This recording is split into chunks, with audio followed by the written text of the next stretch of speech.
Okay, my insane friends, let's head out to the Savoy Auto Museum. Check out the very first Chevrolet Vega ever built.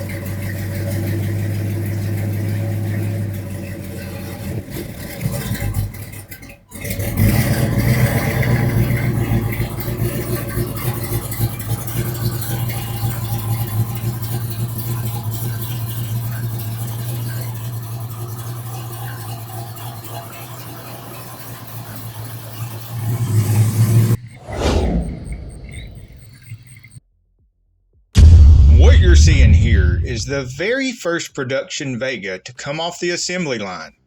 Don't worry, that doesn't spoil the ending of this Chevy Vega story, because it's not the end.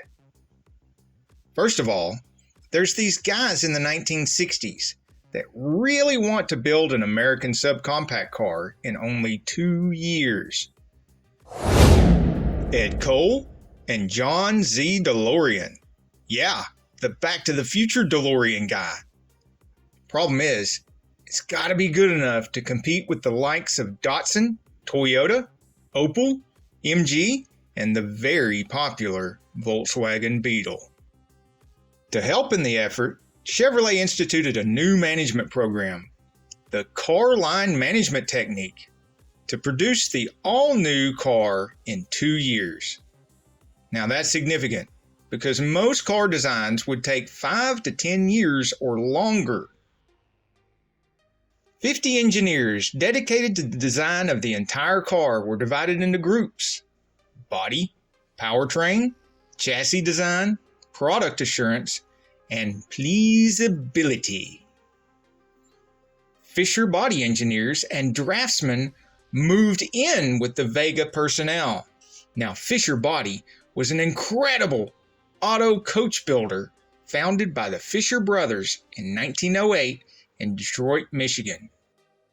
In 1968, there was one body style, the 11 style notchback sedan. One engine, one transmission, the MB1 torque drive, a manually shifted 2-speed automatic. I don't think I ever saw that transmission, because when I was building transmissions, the only MB1 I ever dealt with was a 1980s-ish Renault. Very different transmissions.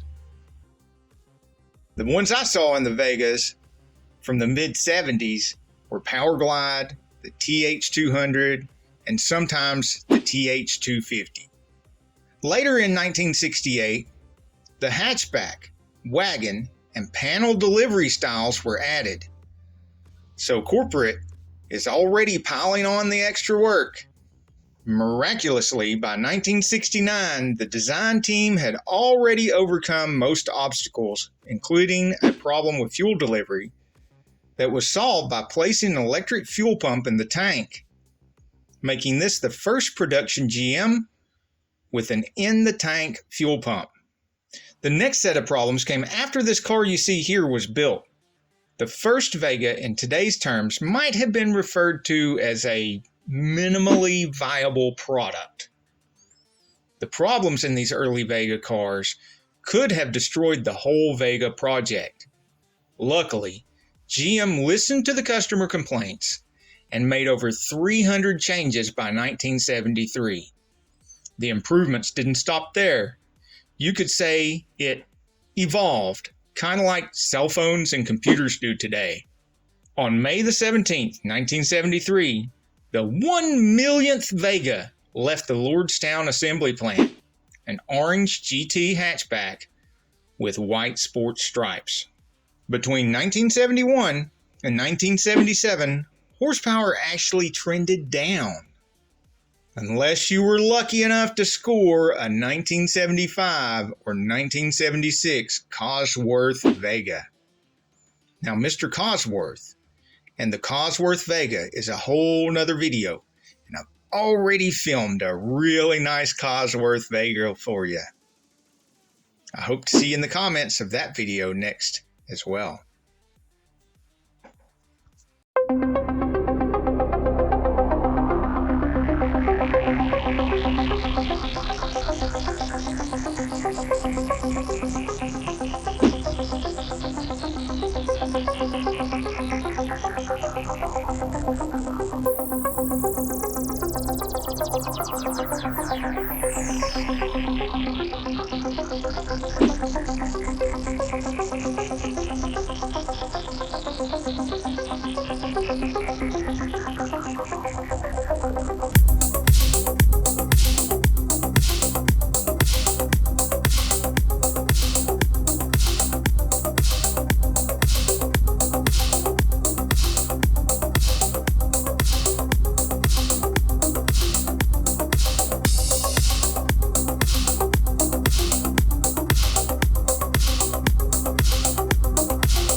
Hey, if you like this video, we got a whole lot more. We've got cool reviews, we've got repair videos, we've got show car videos, hot rod, mod rod, you name it. If it's got wheels on it, it's probably on this channel.